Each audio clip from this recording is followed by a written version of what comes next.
What's up, guys? We are back with a brand new live video from Parts Express speaker design competition with B&C Group and Cameron from DIY Hi-Fi. Oh my god, I'm a huge fan. thank you. Me too. You know who are you again? No one, but if you need any mints, you need a mint, Mike? I'm good. Are you sure? But you don't need toys? Yeah, they're toys, mints. Oh, yeah. You gotta have toys, yeah. All right, guys. So Thank you. we wanted to bring you guys on. Jeff is, of course, leading the Ciare charge, is what I call it, Ciare charge. And he sent us some drivers to do a speaker design build off. And a lot of people asked us, are we going to have them here? And we had to push that off. Part of that was my issue. I forgot I had vacation planned. I did. How dare you take a break? Life happens. I know. My wife's like, you didn't realize you have a vacation coming up right when you get back from this other thing. I was like, no. And then you go to the speaker design competition. I was like, oh, are you serious? He's like, yeah. But Ryan was also struggling, and you were struggling to finish yours as well, right? We were all, it's fair to say we were all pretty far behind. We were being a little ideal by having them ready for the design competition, so. And it is what it is. I mean, this kind of stuff happens. Now, here's the deal. We do not get Mike and Jeff on a lot of these episodes. So if you have a question about Ciare, Eminence, B&C, 18 sound. 18 sound, any of those things, let us know. You can even let us know.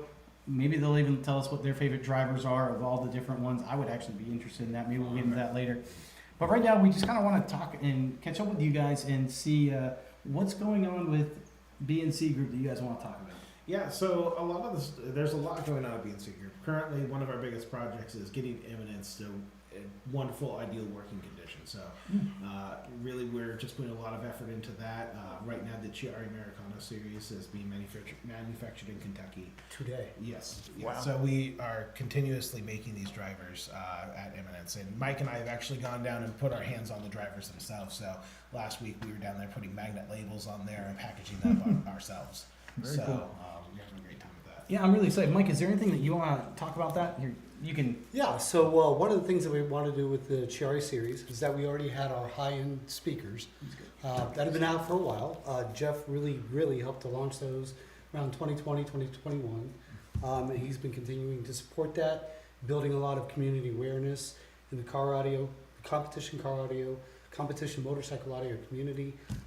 We couldn't have selected a better guy than Jeff to push that effort forward, and it's been very successful. So what we wanted to do to follow that up is create an entry-level line, but not entry-level in the sense that they're just cheap. Yeah. So what we did was we partnered with one of our companies, Eminence, to help us not only bring them to market, but also build them in the USA. We have our graphic designer, Caitlin, who is excellent at what she does. If you go to ciareusa.com, you'll see her handiwork. You'll see all the photos she created, as well as some amazing spec sheets, back magnet labels, and dust caps. So we've put a lot of effort behind that, and we're starting to now see the fruits of our labor. Production was finished for, I would say, about 6 models last week.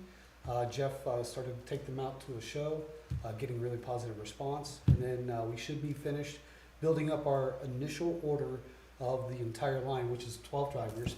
So we have a 6.5 inch, an 8 inch, sealed back 6, sealed back 8, a 10, and a 12 in both 4-ohm and 8-ohm. And you said they're going to be sealed back. No, they're two models. Yeah, 2 models. So there's a 6.5 inch that's sealed back, Gotcha. and an 8 inch that's sealed back. But every model is available in a 4 or 8 ohm. Correct. That is great. I mean, that's especially important for the car audio world, especially going to the forum. But I honestly think that a lot of home theater folks need to start switching over to 4-ohm drivers. They're a lot more efficient with their power. Even if they're high efficiency drivers, there's really no reason with the type of amplification that we have now not to just switch over to a 4-ohm driver for a lot of applications. Yeah, as long as you're not using an out-of-the-box 5.1 system that would have limited impedance, maybe 6 ohms as low as they're meant to go. Like a cheap AVR, basically. Right, like a cheap AVR. But yeah, you're right. With 4 ohms, you also get less inductance, so that's something you don't have to worry about. Yeah, with sealed back, that's for mobile applications. That's going to make installation, and for all your guys installer networks, it's going to make their life a lot easier. Yeah, especially for the motorcycle world. Like, motorcycle is like one of the most up and coming. That's where we've seen like a large percentage of our sales come from. So if you're looking at these motorcycle guys, they'll have their bags that come off the side, Yeah. like their Saddle bags. Yeah. So these guys will put like woofers in there, and they'll have them fire in towards the rear wheel.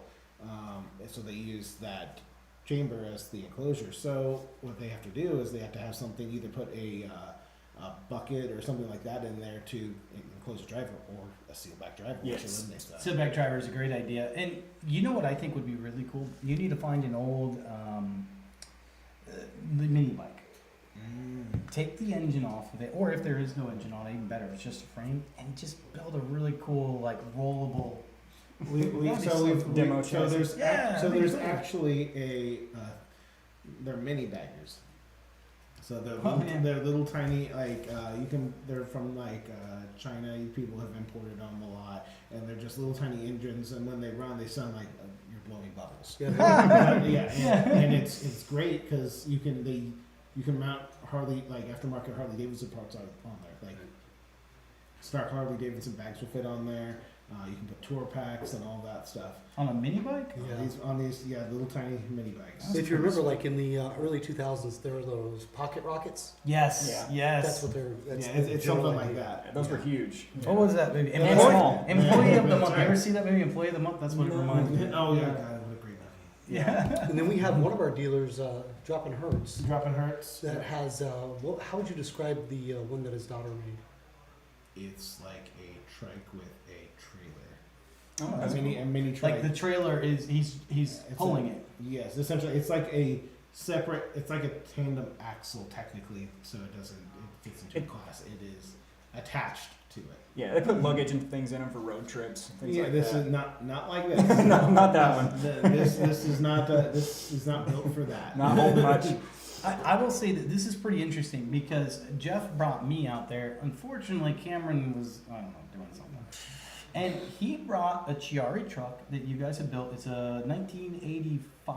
1989. 1899 Toyota. Nope. Chevy- Chevy S10. Chevy Oh, S10. wow. Yep. I just was hoping for you to like take over if I kept saying the wrong Yeah.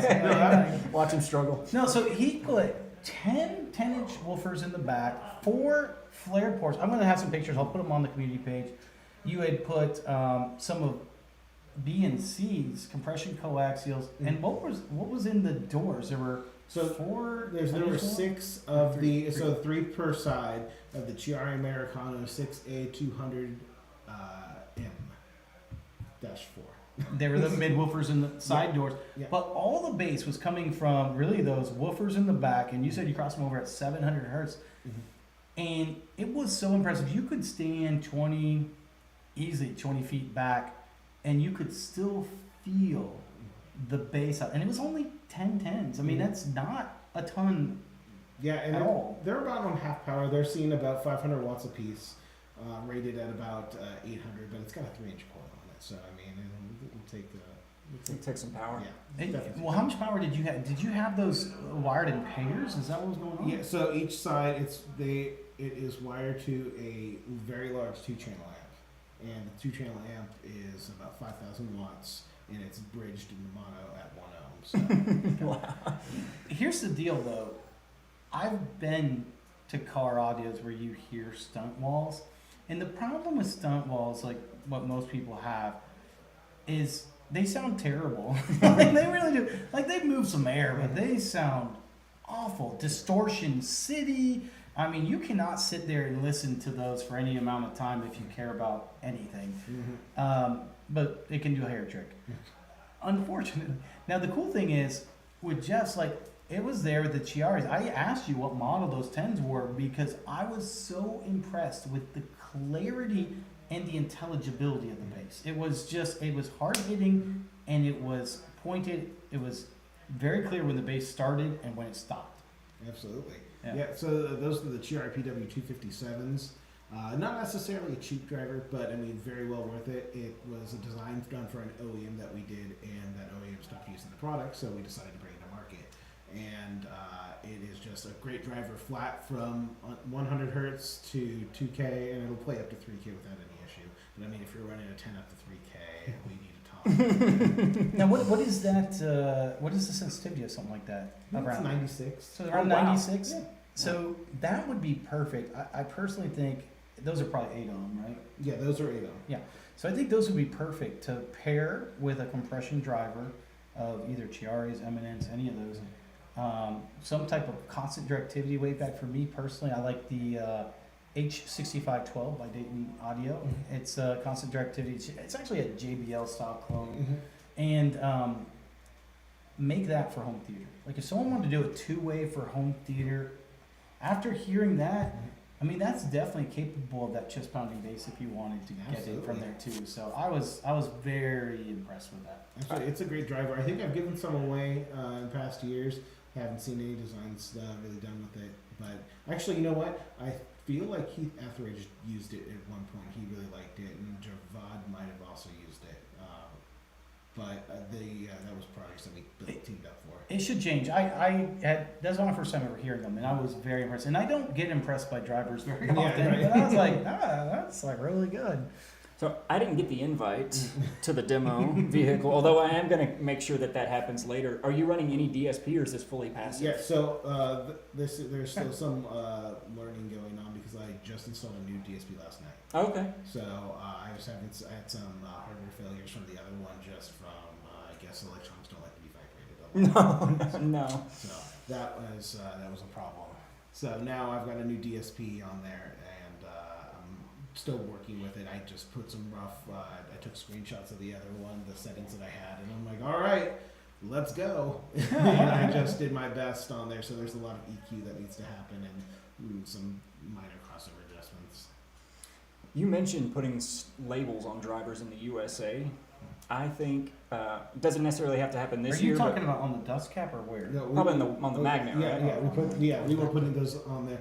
Also, we are not very good at that. Guys, if you got any crooked stickers, you know who to call. Limited edition. So we were doing it. And we're like, we're doing pretty good. And then we went over to go take care of something else and watch somebody else take over on the line and just like.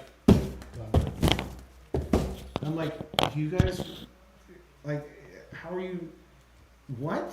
Well, so I have no problem with foreign-made products. We've all seen good stuff come out of China in the last 10 or 20 years, but I think it's exceptional that you guys are still building speakers in the United States. I think Nick and I, hopefully Ryan, we can bring along with us at some point to come up there and see you guys. To the extent, in the Eminence factory, which is in Eminence, Kentucky. Right. Yeah. To the extent we're allowed into the secret assembly lines, I think it'd be a great. You guys have to take a pledge, and there's a lot of Yeah, and that actually goes into every speaker.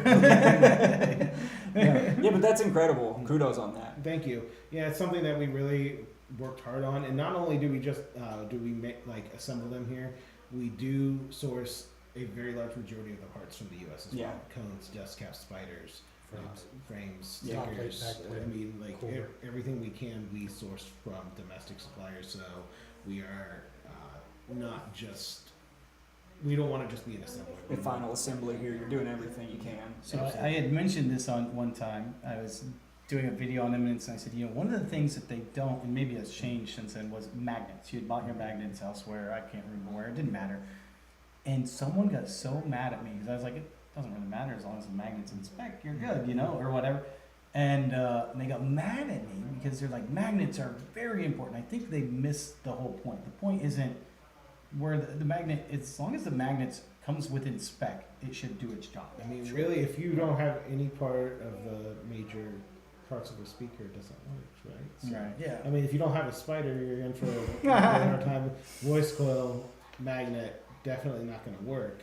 I mean, everything's important, but at the end of the day, there is no source for magnets inside of the U.S. Yeah. I don't know where you're going to. Not yet. Not yet. Really, I mean, probably 15 to 20 years away. Yeah, there very well could be something. It could even be a different technology by then. There is a mine opening up in Texas, but what you'll see is that the consumer electronics industry, such as like cell phones, laptops, they're going to gobble those up first. Yeah. That They're makes gonna have sense. dibs. And they use little tiny magnets. Well, at one point in time, Eminence was the largest purchaser of magnets in the world, Wow. just by mass. Yeah. Just to give you an idea as to how much mass is used in a speaker, it's just, you could probably take a needle dimming magnet that we use on one of our compression drivers, if you were to like break it down, section it out, you could probably make 100 phones out of it. Yeah, for sure. Makes sense. Especially, and then not even that, but like when I watch them make a tour grade 21 at Eminence, wow. the slug on that is just massive. It's so fun to watch them do stuff like that. Just a reminder too, guys, if you have any questions while we're live, Mike and Jeff might be able to answer those. We'll find out. I'm sorry. Find out. I are no smart. So we were doing, our podcast, and when we were doing it, one of the drivers that Cameron said he really liked was the 18-inch tri-coax. Oh, the triaxial. The BNC. triaxial. The BNC triaxial. You are so lucky. Am I so here? Do you really? I brought a pair to For give me? away. Against. I don't have to be the one to have them. Against somebody's better judgment, my own.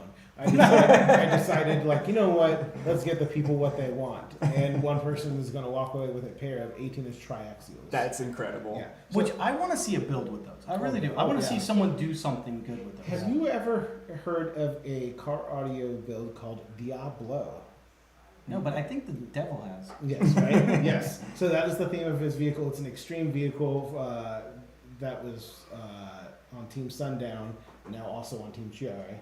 Oh, That nice. has he is building a very unique enclosure For that. for 4 of them. Oh, wow. 4 of them in a enclosure. I'm not really. It's not my place to say what the enclosure looks like, but it's Sure. very interesting. I'm interested to see it now. Mhm. It's called the Diablo. You got Diablo with a W at the end. Oh, Diablo. Yes, because it's a very windy build. Yes, I like that. Yeah. Yeah, but that's what I liked about yours is it wasn't a very windy build. Yes. See, I mean, I'm not saying it can't move Of air, course, but no. I'm saying it wasn't. it wasn't a good idea to do it. So I put some subsonic on there because when I play with both doors open in the 4th order with the center port, if I get a little bit too rowdy and too low, I will unload Yeah. the drivers. And then it's just a large mechanical mass that's like, I'm leaving the chat. The thing with the triaxial, I've had my eye on that thing since it's been released, but I mean, the question you have to ask yourself is who else is making anything like that? There was only one other company making a triaxial, and it's nowhere near as good. Yeah, I mean, it's incredible. I didn't Yeah. even. BMS made a triaxial. Yeah, but theirs is probably using their compression coaxial. Yeah, and it's not. It's a very interesting driver, and it's very unique. Just nothing performs quite like that BNC. See, for the longest time, BMS was the only one that I knew of that also made a compression coaxial. Mhm. And then I saw BNC made one, and now you can actually buy that at Parts Express. You got a couple different versions of that. Man, What do you guys think of that? It's a very unique speaker to use, it would be amazing if more home audio people picked it up I think because so. they probably wouldn't go back. So for those that don't know what a compression coaxial is, it looks just like a compression driver, A lot but bigger. internally, the mid range and the tweeter, you could probably explain this better, are right there. So it's the same driver. So if you turned it around, there's actually 2 sets of binding posts, one for the tweeter, one for the mid range, and then all you have to do is pair that with a good horn and and then of course a woofer of some kind. And depending on how much power you use and everything else, it depends on where you could load down to. But you're talking like 500 some hertz or something. well, if you use the DCX 464, the largest one in the line, and you use the ME 464, the large waveguide designed for it, it's about 20 by 22, so it's a very large waveguide. That will actually load down to 300 hertz. So and then You even literally need a you could turn over to an 18 or 21 inch woofer with that thing. I mean, really, with that size, you might as well go 21. Typically, like, after talking with Bennett about it, because I had gone over some design ideas that I had, I think what we discussed is that the best design is to use something that is around the 15-inch mark, just because there's a lot of moving mass when you get to like an 18. And I'm surprised though, because the opening of that horn, you usually want to kind of match the width of the horn. yeah, but it's just I did not give Bennett's exact reasoning behind it, but I think I imagined he was very right, because every design I've ever seen using this 15. driver has been Well, 15s. And, you know, someone that's actually not only had tremendous success with that, but they're very, very well reviewed is Joseph Crow. I believe man, he what uses. a man. Yeah, he's extremely popular speakers, and if you read the reviews that are out there, they're just nothing but stellar. And he uses BNC products and the compression coaxial to really, really good results. And Yeah. he publishes all of his data for, Yep, for he's all the also world to used see. the- So Ciare, he used the Ciare CT440 and had he had a very glowing review for that as Yeah. well. Justin, DIY audio guy, said hi guys. So just want to make sure you're. So thought we would say hi to him. It's good to see you, Justin. I wish you could have been here. It would have been nice. I think you would have really enjoyed Just Build there. Oh, yeah. He didn't get to hear, because last Slamology he met up with me and he got to hear the Element. And I didn't get to hear that. Yeah, and that one's gone. You tore it to shreds. No, it actually went to a Ciare teammate who's doing something even more stupid with it. So Oh. I'm looking forward to seeing it. If only we could find Bennett. yeah, where's he at? Oh. I wish we could find him. Do you guys happen to have a blank restraining order? You know what? I left that at home. Mike, I want to hear from you. I Sure. want to hear what are some of the cool things that's happening that you like, or what are some of your favorite drivers that you've got your hands on? So some of the favorite drivers that I've been able to play with from BNC specifically would be the small format coaxes, like the 4-inch Yeah. coaxes, the 5 The and 4 See, CX I and 36. thought about the 4, the 8, there's a 10, We have everything. and there's a 12 Yeah. too. But I was thinking, but I'm looking at the 4, 8, and 10 specifically. I think those would make amazing Atmos speakers. Oh, Atmos, monitors, just pretty much anything for home audio format that you can Really? think of. Oh, absolutely. Absolutely. But you're right, like surround sound speakers, Oh. perfect. You Yeah. can't get better. It wouldn't take much room. Huh? No, and very little power needed. Very Yeah, little. Eminence has a thing called the ISO 5, which is basically an ABS bucket, and you could just, there's your speaker. You're done. Yeah. Crossover and you're done. Yeah. That would be really cool. That is actually one of the things that I do appreciate. So Eminence, one of the things I always liked about Eminence that they did is they gave out some box designs and you could follow them if you needed to. And some of them even gave out some basic crossover design. Now most of the crossover design that they gave out was more for protection than actual sound quality, Right. but at least it got people in the door. Oh, Right? absolutely. You know, like it's like, Yeah. oh, we can start doing something. Well, BNC if you- does it. Sorry. BNC has a full schematic and everything, box breakdown, cut sheet, everything for a lot of different drivers. They have one for 215s and the DCX 464 and ME464 on their website that is very commonly used in clubs. Really? Mm-hmm. I'll have to look that one up sometime. But if you guys don't believe him, they could probably go to BNC's website That's and check it out, right? bcspeakers.com. bcspeakers.com. Well, we do publish all of our impedance and frequency response graphs. With a program like Victrix CAD, all you got to do is just trace those using the trace program that's within it, and you have your FRD and ZMA file. So now you can just design a crossover within 20 minutes and be done. As long as you're not an idiot. like Well, me. I mean, No, it it's takes practice. It takes me a lot more. the one thing, and I was talking to someone about this because they were looking at a compression driver, and I don't remember which one or whatever, and they're like, it looks like it's got a great response, and I always have to remind them, hey, look, that response might change based off of what Absolutely. waveguide or horn you have. And that is one of the tough parts about picking out a good compression driver. Do you have any insights on what would help people, like, and when they're looking at compression driver graph, what are things that they should be looking at, or what should they be looking for in a compression driver? So compression drivers will typically start to roll off about 15 kilohertz. Sure. After you mount the I always recommend start with a crossover using our spec sheets, then build your enclosure, mount the speaker, and then use something like an OmniMic to get your real FRD and ZMA files, and then you can start really designing your crossover. But you're probably going to have to build in some type of padding just to shape and knock down, I would say the upper mid range to, I would say, 7, 8 kilohertz. 10. Right, just to flatten it out. Once you do that, they're going to sound better than any tweeter you've ever heard. All right, I'm going to ask you guys both a question. No one ever asks this question, and I think it's a really important question. What is your favorite material for compression drivers and why? Because there are a lot of people that say, I don't like titanium compression Oh, drivers. yeah, I don't silly. like X. It doesn't matter what it is. But titanium's the one I hear the most. Yeah. Peak. Yep. That's my favorite. Yep. Oh, Peak is your favorite. Peak is my favorite. Peak is a material. It's a hybrid. Polyethylene ether ketone. yeah. It is just a. That's impressive. It's a thermoplastic, I believe, and it's just. It's the world's best Yeah, material. it's non-resonant. It is very. It's waterproof. Yeah, it's just. Oh, really? It's Water a- resistant. Oh, yeah, it's just. And they inherent. use those in compression drivers.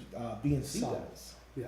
Mhm. So my favorite 1-inch compression driver is the DE 550, and it uses. So that's a couple steps above the DE 250 that a lot of people Yes, enjoy. that's a great one as well. But the DE 550, so that's probably, so as we go up in numbers, it usually goes up in price. That's how I know this. So once we go to the 550, you're looking at a little bit more, but what should they expect out of the difference between something like the 250 and 550? Just really natural tonality. The 250 is more of like it is the driver that if you are recommending somebody that's interested in like moving away from like a very entry level brand into something that is going to be like a high quality product. Yes. That's what you recommend to people is the 250 because it's just relatively inexpensive, great performance, and it's just very tried and true. But 550 is like where you go, where you're like, look, I really want that really great sound. Yes. So I used them when I was competing in sound quality, and I had underdash horns in my Oh. car. Yeah. So the horns kind of skate out. So they were mounted underneath the dash, Right. and they were actually custom made. Like they're almost like a U shape. Seashell. Yeah, yeah. So it's kind of tapered off like this. The horn Oh, is to the loaded on the side. side. Yeah. Ah, okay, Yeah. cool. And big benefit is, man, they just play so much slower than a tweeter does, and as long as you are competent in your tuning methods, you're able to get just a much better, realistic sound out of it. All right. I'm going to give you one of my favorite diaphragms that I've used out of your guys' speakers. It's from Eminence, actually, which was the Textreme. I really like the Textreme too. That is also another one of my favorite diagrams. So both the Peak, Textreme, you guys do both of those. I like both of those. Is there any other ones? I'm old school, so I like titanium. You do like I titanium. like titanium. It's such a great material. But you do have to tame, the resonance that occur above 10 kilohertz or sometimes above 5 kilohertz. As long as you are aware that it's going to have a little bit more distortion and you take efforts to basically design that out, it'll be fine. A lot of home audio guys, they like zing, they like that top end sizzle. Yeah. Ringing. Yeah, you just can't get it with any other Yeah, material. the biggest thing is people need to understand that not all titanium diaphragms are created equal. That's a And fact. I had That's to a explain this to somebody because I'm not going to Yeah. mention brands, but there are a lot of inexpensive brands out there that will use a titanium diaphragm, and people are like, oh, I hate that. It just sounds so distorted. It's And they're not it's formed. But thickness, I think- it's the design. There's a lot that goes into Yeah, it. And some people design compression drivers, because I think I know who you're talking about, more for SPL than anything else. And Mhm. it's like, Oh, yeah. Well, they design Yeah, it of with course. a lot of them Yeah. design it with distortion, and it's not even necessarily SPL, but it's loud because it makes people not want to be near it. And like you do that on purpose, like you add distortion, and it's like, wow, this is really loud. I can't be near this thing. Right. But really, I actually, that's funny that you say that. I made a speaker, designed a speaker a long time ago, and it actually used a titanium driver. I'm not going to mention the brand because it wasn't one of yours. But two things that helped the titanium driver, in my opinion. One was using a constant directivity waveguide, which helped a lot, versus more of your waveguides that are just pointed as much. That helped a lot with me. But the second thing, I just remember I had built this with a 15-inch woofer, and I turned it on, I turned both of them on, and it had that constant directivity waveguide, so it had that great watt. For those that don't know, constant directivity waveguide, the reason why it's nice with a compression driver, in my opinion, is it usually keeps the same waveform as you go off axis. So your waveform's not changing as you go off axis versus maybe some other types of horns that you might use. So, especially like an exponential. And so I was like, all right, so I made this constant directivity waveguide, I gave it to him, and he was listening to it, and he's like, I didn't realize how loud it was until I started trying to talk to the person next to me. Yeah. And then he's like, then I realized how, and that's, to me, always been an indication of you built a really good speaker. Oh yeah, yeah, absolutely.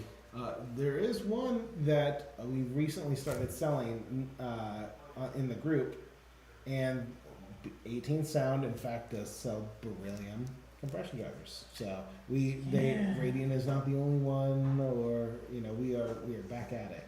So when did that happen? I didn't know that. A couple years ago, they really started bringing out the models, but we've got a few ones. I've been trying to get them to make a 1-inch for a little bit, but that's I've got to yell Gotta at find a I've got to customer. yell at Mateo a little bit more, crack the whip, and see if he can get something out here soon. What's the diaphragm material on your compression coaxials? I believe those are peak. Peak. I believe I'm gonna have to go back in. Are you talking about those?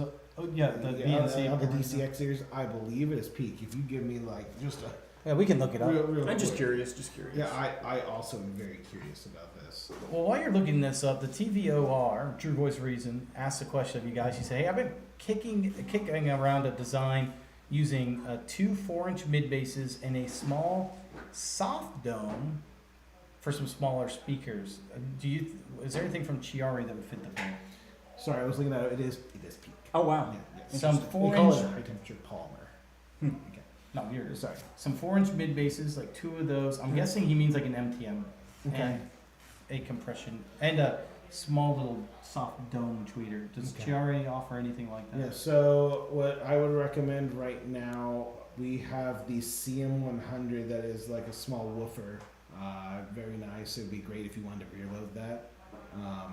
Make a really nice design with that, and then the HT200, which is the tweeter you guys have. It is. You can, Yeah. Now, there's something I like about the HT200. The HT200, I'm gonna be honest, not a big fan of yes, the aesthetics of it. I really don't. But that faceplate clips right off. Like, it comes right off. So if you were to use that, I personally like the idea of figuring out a way to mount that, rear mount it, and then not worry about, built in Chamfer a or wave something. guide or chamfer. Yep. Yeah, you can do an easy chamfer. Yeah, That's a just basic easy wave guide. chamfer. Yeah, easy chamfer, and it's a really nice driver. I really like how it sounds. I've heard it on a couple designs now, but I'm really looking forward to your guys' experience with it. I'm really excited to see. I want to know, Mike. I'm excited for you as well. I want to know what you guys think when I show it to you. I'm hoping aesthetics makes a big play on it. Well, Sure. so that's the thing. Nick, he's bashing it because he's afraid not that he's bashing going to it. lose to Ryan and Cameron. So he's making these excuses beforehand. And I get it. I'm kidding him. I don't know what he's talking. I will say this though, I've never lost to Cameron. I've also never won against Cameron. No, actually, I'm really excited about the Ciare build. The Ciare build that you sent us, there were 3 great drivers, and one of the things that I really appreciated about it was that you gave us a dome mid-range. Yeah. There's not many people that still make a good dome mid-range. Morale. Yeah, And then the That's about Volt. The Volt. You've got some Dayton Audio. Yeah, They've come out with a few dome mid ranges.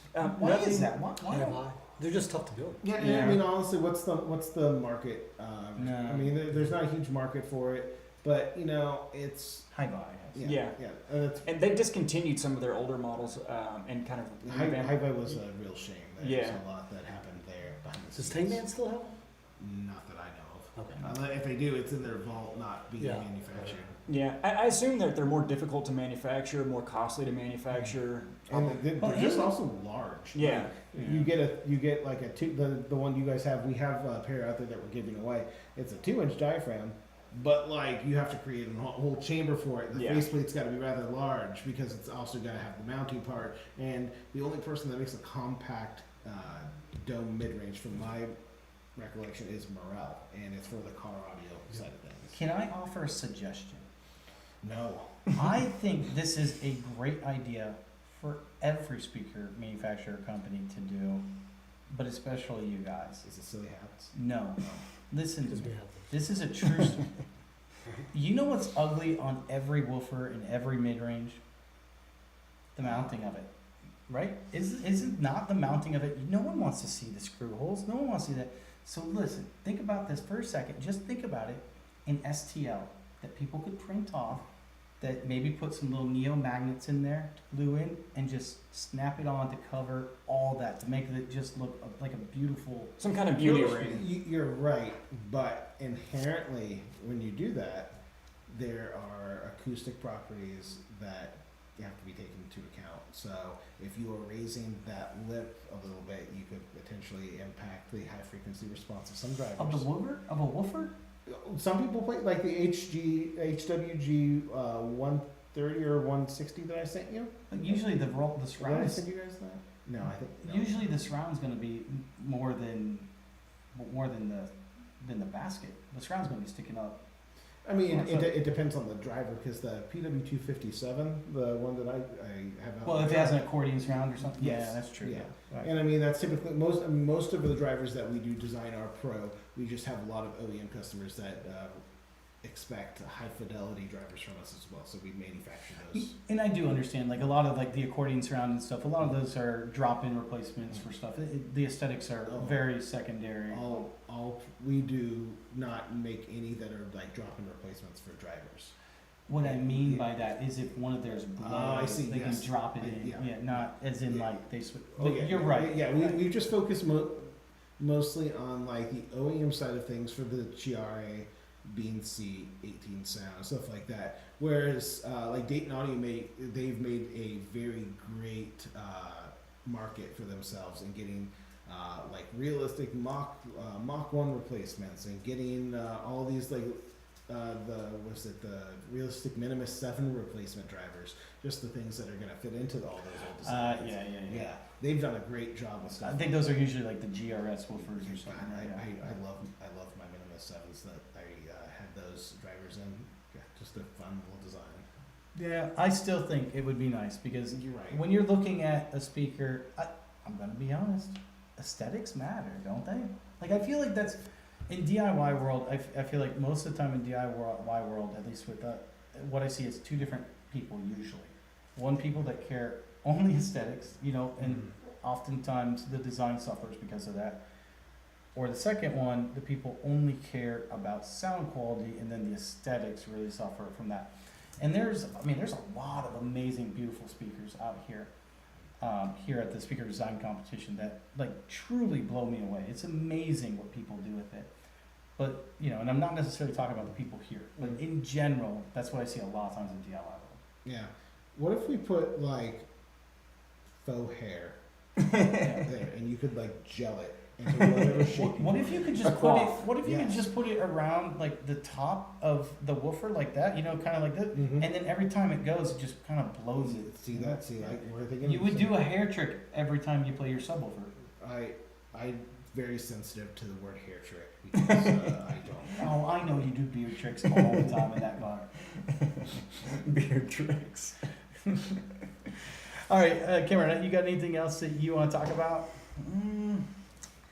There's nothing on the top of my mind that I need to ask about. I did want to respond to your question earlier about what my favorite driver was. Oh, I didn't yeah. ask you. I asked Mike. Oh. And mine was Hey, more yeah, formal. Jeff, I like this. Jeff, what is your favorite What is driver? your? I do want to hear that. Actually, I do want to. My favorite driver is the 8 NTLW 2000. Which is from by who? 18 Sound. Here's the deal. You know what? 18 Sound doesn't get enough love in the United No, they States. don't. It's because they're not involved in like a Parts Express, a Madison. They're involved in like VIP Pro Audio and like the car scene. Wait, and who pro carries scene. them? VIP Pro Audio. Oh, VIP Pro Audio does. Yes. And man, it is just such a fantastic driver. It uses tetracoil technology. So it's 4 segments of a voice coil. Top that's separated from the bottom on the outside. Top that's separated from bottom on the inside. And the BL is very symmetrical. It is just a very well-rounded driver that also has an extremely high power handling. Which, by the way, for anyone that wants to measure BL, get a DATS LA, man. That does the BL. And I'm going to start doing a lot more tests because I have the DATS LA now and I have the Omni mic, the new Omni mic. And I want the 40K, and I want to start doing more tests on these drivers because that is one thing, at least in the DIY world, that I feel like we're missing out on. Some manufacturers do good, like they at least give us good graphs and show some off-axis responses, etc. But we don't get a lot of those other things, like how's the VL, how's the symmetry of that, how's the distortion, how's the, and obviously some of that's going to be cabinet related and things of that nature, but just at least for a somewhat basic. Shameless plug. The Americana series on every single model on the spec sheet has the BL and it's CMS or KMS? Let me double check that. Let me make sure. I'm pretty sure we put I it think- on there. On some of them. I know I for knew that sure. was my intention. Yes, I'm pretty sure that we have the BL and the CMS. And who's that with?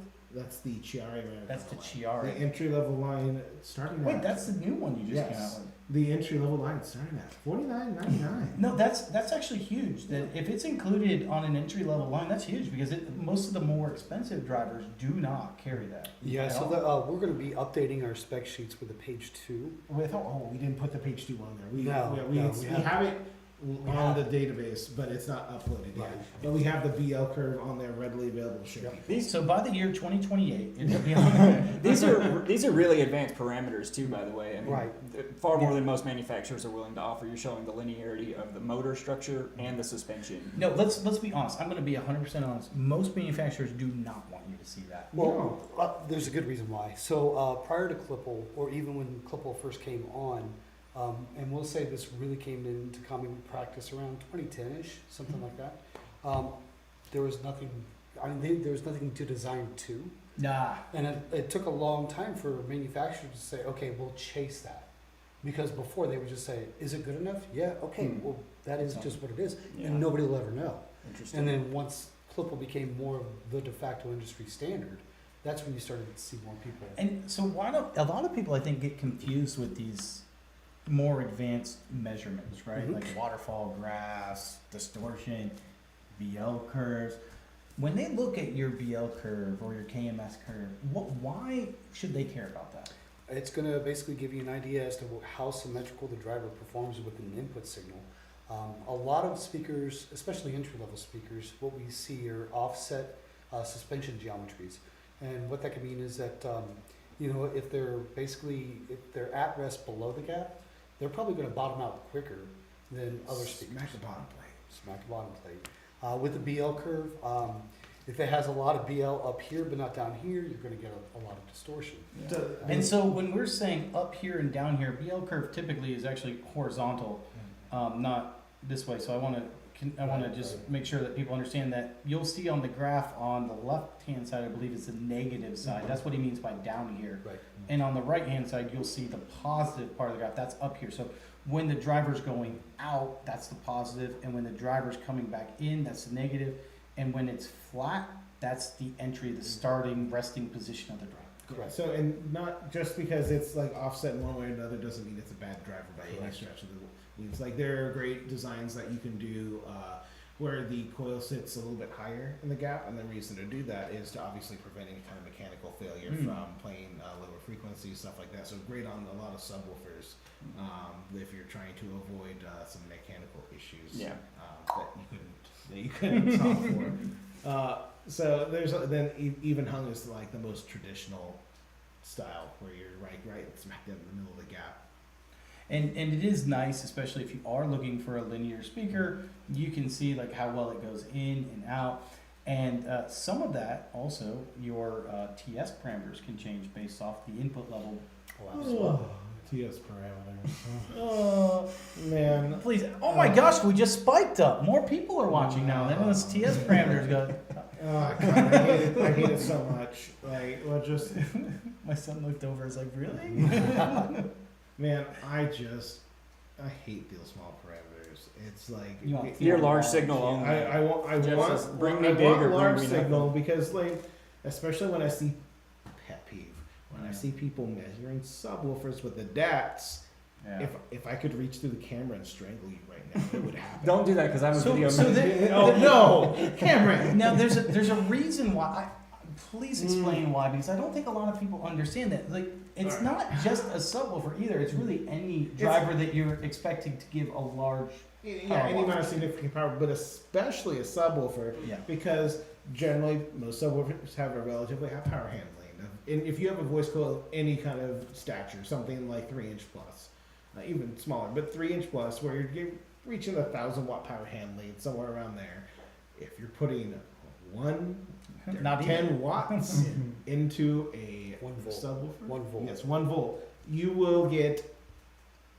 No, you can't. No, fingers won't do it justice. You won't get enough movement in the gap to show any sort of parameters worth a damn.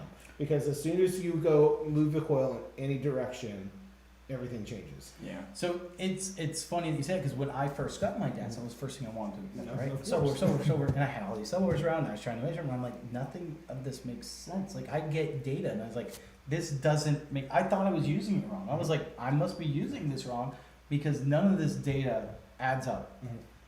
But it is because of that. Now, the DATS whatever large is LA is trying to overcome that in some ways, but that still only does so much wattage. Yeah, but it's not even necessarily the wattage; it's the type of power. 20 that- volts. Yes. Yeah. 20 volts. Yeah, it's not even necessarily the power they're putting into it. It's the fact that it does both a DC signal, which will spike it up. Like if you've ever tested a speaker before and you've used a 9-volt battery, and you'll notice it just jumps the attention because you're using DC. So if you do this, it kind of moves. It'll move the voice coil in one direction, and then you run a sweep with the DATS LA. So you're getting it at each point in the gap, and it'll do that in several different instances and give you an average plot. It's a great idea for stuff like that. I think it's a really cool tool. But there's also a secondary reason. So teal small parameters today, and I might be going out on a limb with some of your fans, but we have DSP. No, you're fine. We talk about DSP all the time. We can make a speaker do We're whatever pro we want DSP. to do. Yeah. No, actually, Almost. You have the DSP for your room almost always anyway, for some way, shape, or form, depending on what you're doing. But so I'm a big fan, and not everyone likes it. Not even everyone on my channel likes it, but I don't care. I like Dirac Live a lot, or Durac. I don't care if you don't call it Durac or Dirac. I don't care. I love it, man. I use that on my receiver, and I used Odyssey.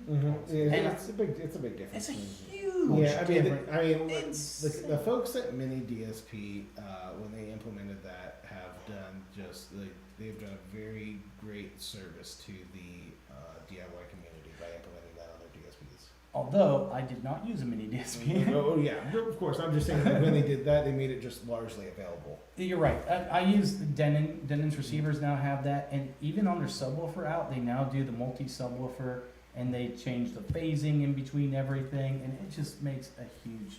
Yeah, it's a massive difference in the tonality, how it reacts with your room, Phase agreement between your subwoofer and your mains. And if you've ever measured, if you've ever measured your room, no DSP, just running your speakers passively, every room has what we would consider major issues. If you take just your anechoic speaker on-axis response and then compare that to what you're hearing in the room, it would look night and day, tremendous difference. We don't need it to be perfectly flat in room, but to be able to have the ability for the average consumer, not even a DIYer, just the average person buying speakers, to be able to have a flat or at least a more neutral response. Woofers is there's nothing quite like that.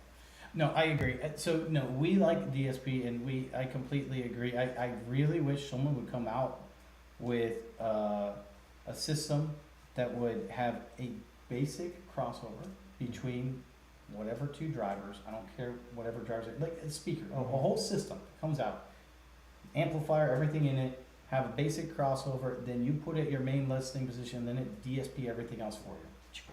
DSP down the curve, DSP down up the bass, wherever you want. Bam, be done.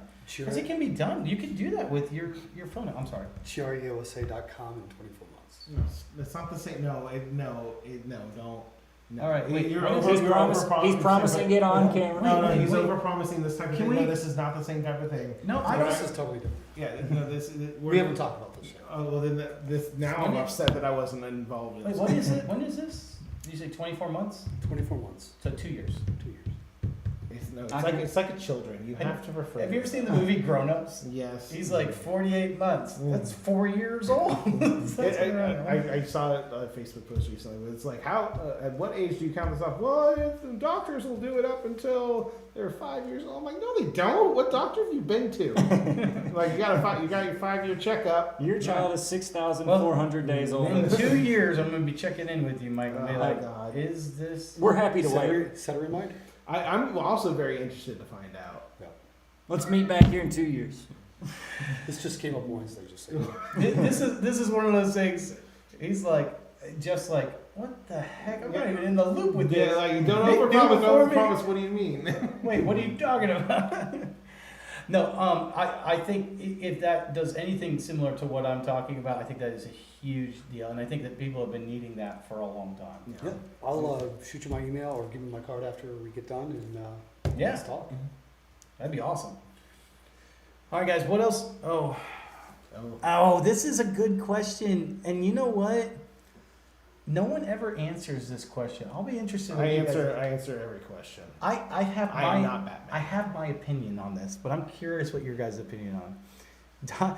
Dr. Sebastian Longstaff says, "Are rear-firing drivers on a loudspeaker a good or bad idea?" So we're talking about dipole or bipole? Yeah, like it's Probably a dipole because most people aren't. Well, talking so about I dipole. think bipole is when you've got a separate driver, right? Is that what you're okay, meaning? so bipole, dipole. they're both firing like this, right? And the dipole, they're doing this to try to cancel out. Okay, yeah, Right. sorry. So it just depends on, I mean, some people like omnidirectional speakers. Some people love them. But like you also have the people who have the open baffle dipole speakers, which is essentially the same thing. Right. The best speakers I've ever heard in my life were at it was back when it was called Midwest Audio Fest, and it was, this was probably, it had an Audax driver in it, but it was a dipole design, and it didn't sound like a speaker in a box. It sounded like the sound was just coming. This was not from open space. baffle. This was an Open actual. baffle, so dipole, so. Oh, it was open baffle. Yeah, so it could essentially be a. It's effectively the same Yeah. thing. So it was a woofer firing backwards in the So you had same two, yeah, same polarity. Yeah. So, and bipole would be opposite polarity. No, bipole is same polarity. No, I'm sorry. Bipole is same polarity. Yeah, dipole's Dipole's opposite polarity. Bipole would be similar to, I think, definitive technology. Definitive technology, yes. So Yeah. some people prefer that sound just because it's an omnidirectional type speaker, but the type of reflections you're going to get off that is going to be. So I will actually say this. This is one of the interesting things. If you guys own any definitive technology, I've owned definitive technologies a couple times in my life. I love definitive technology. I don't like that. I'm not going to say anything bad about definitive technology speakers. In fact, I actually really like their company for a lot of reasons. But that's coming from a consumer, not from any other reason. Having said that, they will tell you do not use room correction software because it will not work correctly with their speakers. They'll say you can use it to set up the distances and the levels, but do not use Odyssey, don't use Durac. It doesn't understand the information because literally they want that. They to want help they fill want the the hard room. reflection. Yeah, I mean, I owned a pair of Walsh Ohm speakers, Oh, and yeah. those had the omnidirectional tweeter at the top, and you got what an ugly driver or ugly speaker and driver. But it was an interesting experience while it lasted before the wife approval factor. It was like, I've heard people say that they sound like you're wearing headphones. yeah, it's very interesting, but I have literally no interest in this. Right. It's a good way, I think, a lot of times to make a small speaker sound bigger. Yeah. Oh, yeah. You're So right. like the Boneke W5 does it, and they do it purely to make it sound much bigger than. I mean, it's a small little speaker, and they make it so it helps fill the room. Yeah. So I did something similar with. Do you remember the Tangman W4 1337s? I do. Yeah. Okay, so I did a bipole using those, Oh, really? and I absolutely loved it. I absolutely loved it. But is it for everybody? No, It's not. It's not for everybody. That's exactly what I was gonna say. It really depends on what you're trying to get out of it, what you're trying to do out of it. If you're building them for home theater, I'd probably stay away if you're gonna use DSP. Absolutely. Just don't do it. But if you're doing it for fun or small channel, small speaker that you want to make it bigger. After all this time, how do you remember model numbers with just I numbers? want to know the same thing. Yeah, like I can Nick name is the off if same you way. do Dayton audio stuff. No, It's like it's- okay, I can remember because it's got like numbers and letters. I can work in this. But it's like oh, the So, W5. alright, so He remembers it to the fifth decimal There's a place. trick to it, right? Pie. So the Tankian WB4 1337, I was an old gamer, and we used to use the word elite. The elite. Oh Jesus! Yeah. Don't date yourself like that. Well, you know, Too late. I will say this. This was I remember a lot of them, but that's because I searched for them a lot. Like I searched for them on the internet, I searched for everything. And I was talking to Howard earlier. Howard works at Parts Express for those who don't know. And I was talking to Howard, and he showed me a woofer. I was like, oh yeah. I was like, oh yeah, that's the TCP 115-4. He's like, yeah. And he's like, and then he talked about another one. I was like, oh yeah, that still uses the same woofer. He's like, yeah. And he's like, what? I was like, yeah, I know. I don't know why I remember that. But you know who I can never remember? Peerless. Oh yeah, Peerless is a tough one. It's like XTG60 BF. No, what you all right? The tweeters are. I remember- XT25. Yeah, well, there's that. XT25 is that part, but then it's the Yeah. other Oh, half of it. Yeah, because That came after. Yeah. that was after the buy, after the purchase. Correct. Yeah. Oh. So because the XT25 was a VIFA partner. Correct. Right, and then they got bought out. Yeah. So the one that I always have a hard time with, and I don't really understand why. I have the same problem with Peerless. The Corundum, I like the Corund. I love the Corund. the tweeter. Yeah, it was yeah, it was really I can't remember the model number. I remember the material. It's like yeah, cool. Well, what's the number? You know what? I don't know it Is it either right? because Yeah. I just go by Peerless Corund, and then I see either the 1 inch or the 1 1/4 inch Yep. because there's two sizes, Yeah. and that's yeah. That was a very cool. It was the only. It's back out. They actually Yep. sell it on Parts Express again. Well, it's very difficult to do that. It's just with Peerless, Tang Band, all of those guys. If they get rid of something, they want like big money to produce those things again. Well, they got to turn a factory on. Yeah, of Yeah. course. No, there's nothing wrong with it. It's just it's interesting that they were able to get it back out. That means that they had some. I'm really hoping Parts Express starts carrying my Tang Band woofer again, the double underhung, because then people can start making the uglies. Everyone, I get that question a lot. Why did you stop selling the plans to the uglies? And I'm like, because you can't get the. I'll sell you the plans, but you can't build them. Yeah. Yeah. All right, guys. Let's go ahead and wrap up. Impulse Audio says hi, Ryan. We wish you were here, but you know what? Too bad. All right, guys. He's cheating. He's building right now while we're here. Yeah, Oh. cheater. All right, guys. Let's go ahead and say bye. See you Yeah. guys. Yeah.